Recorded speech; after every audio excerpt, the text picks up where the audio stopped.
वेदों, उपनिषदों, ब्राह्मणों, आरण्यकों एवं पुराणों सहित किसी भी प्राचीन ग्रंथ में माधवी की कथा का उल्लेख नहीं है।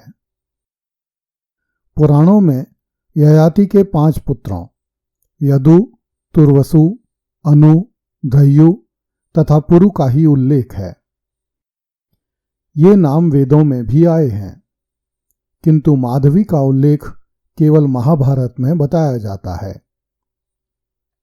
माधवी की कथा असंभव दोषों से भरी हुई है। विश्वामित्र द्वारा श्वेत वर्ण एवं श्याम कर्ण वाले 800 अश्व मांगने के पीछे कोई उद्देश्य दिखाई नहीं देता है। माधवी का पुत्र उत्पन्न करके वापस कन्या बन जाना असंभव सी बात है। वैदिक कालीन आर्यों से लेकर पौराणिक काल के आर्यों में कन्या के विक्रय का कोई उदाहरण नहीं मिलता है। वैदिक आर्य परंपरा के अनुसार कुंवारी कन्या से संतान उत्पन्न करना तथा उससे नवीन राजकुल का उत्पन्न होना संभव नहीं है। विवाह के बिना संतान उत्पन्न करना वेद विरुद्ध है। इस तरह माधवी की कथा आर्य परंपरा एवं इतिहास परंपरा के विरुद्ध है तथा निंदनीय है। संभवतः चारवाकों एवं वामाचारियों द्वारा आर्यों को बदनाम करने की नीयत से इस कथा की कपोल कल्पना करके इसे महाभारत में घुसा दिया गया है। कुछ आधुनिक विद्वानों ने माधवी की कथा को लेकर आर्यों की संस्कृति पर हेय होने के आरोप लगाने के प्रयास किए हैं। अपनी बात के समर्थन में वे नियोग प्रथा का उल्लेख करते हुए कहते हैं कि आर्यों में संतानोत्पत्ति के लिए देव पुरुष से संतान प्राप्त करने की प्रथा थी। उनके अनुसार आर्यों का ही एक वर्ग था जो देव कहलाता था। वे अत्यंत पराक्रमी होते थे, इसलिए आर्य पुरुष अपनी पत्नी से अच्छी संतान प्राप्त करने के लिए अपनी पत्नी को किसी भी देव से संतान उत्पन्न करने की आज्ञा देते थे। यह सही है कि अथर्ववेद में नियोग का उल्लेख हुआ है। महाभारत कालीन आर्यों में भी नियोग प्रथा प्रचलित थी। महाराज मनु ने भी मनुस्मृति में नियोग प्रथा का समर्थन किया है, किंतु नियोग एक सामान्य परंपरा नहीं थी। इसे आपात स्थिति में स्वीकार्य माना गया था। यदि किसी स्त्री का पति क्लीव अथवा शारीरिक रूप से अक्षम होता था अथवा कोई स्त्री संतान प्राप्ति से पहले ही विधवा हो जाती थी, तब उसे नियोग करने की अनुमति दी जाती थी ताकि उसका परिवार चलता रहे और समाज में व्यभिचार न बढ़े। किसी भी स्त्री को केवल एक बार नियोग से संतान उत्पन्न करने की अनुमति दी जाती थी। वह एक से अधिक पुरुषों से नियोग करके पुत्र प्राप्त नहीं करती थी। माधवी ने 4 पुरुषों से 4 पुत्र उत्पन्न किए। ऐसा नियोग प्रथा के अंतर्गत नहीं किया गया था।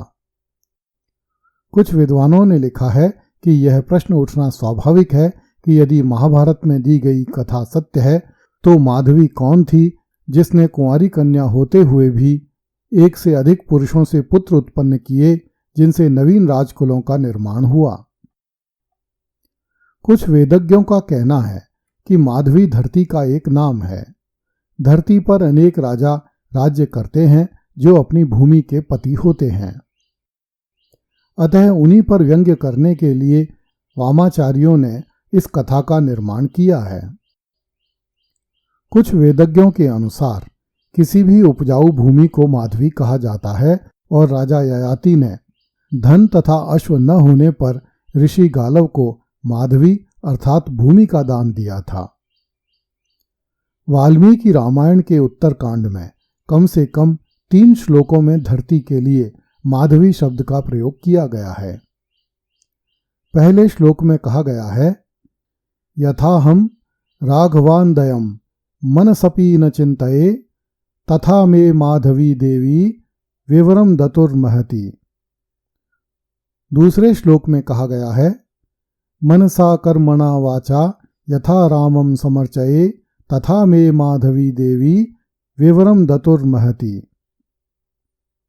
वाल्मीकि रामायण के उत्तरकांड के एक अन्य श्लोक में कहा गया है, यथैतत् सत्यामुक्तम मे वेद्धि रामात् परमं न च तथा मे माधवी देवी विवरम दतुर्महति।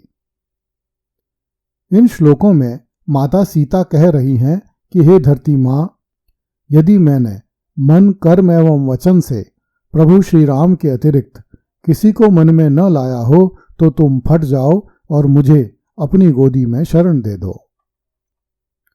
इन श्लोकों से स्पष्ट होता है कि पौराणिक भारत में धरती को माधवी कहा जाता था। अतः यदि माधवी की कथा सत्य है तो भी उसका आशय केवल इतना है कि सार्वभौम चक्रवर्ती राजा ययाति ने गालव मुनि को भूमि का एक टुकड़ा दिया था और गालव मुनि ने भूमि का वही टुकड़ा महर्षि विश्वामित्र को प्रदान किया था। अब प्रश्न यह उठ सकता है कि यदि माधवी का अर्थ भूमि के टुकड़े से होता है तो विभिन्न राजाओं को उसका पति क्यों कहा गया है? इसका उत्तर यह है कि भूमि का स्वामी होने के कारण ही राजाओं को भूपति भी कहा जाता है। और यही पृथ्वी स्वरूपा माधवी और उनके 4 पतियों अर्थात भूपतियों का उल्लेख महाभारत के माधवी प्रसंग का रहस्य भी है। गोस्वामी तुलसीदास जी ने रामचरितमानस के बालकांड में यह चौपाई लिखी है, दीप दीप के भूपति नाना आए सुनी हम जो पंठाना। अर्थात एक ही समय में धरती के छोटे बड़े खंडों के कई स्वामी थे जो वहां उस अवसर पर आए। कुछ विद्वानों का मानना है कि माधवी के 4 पुत्र होने का तात्पर्य धरती पर रहकर धर्म, अर्थ, काम और मोक्ष प्राप्त करने से है।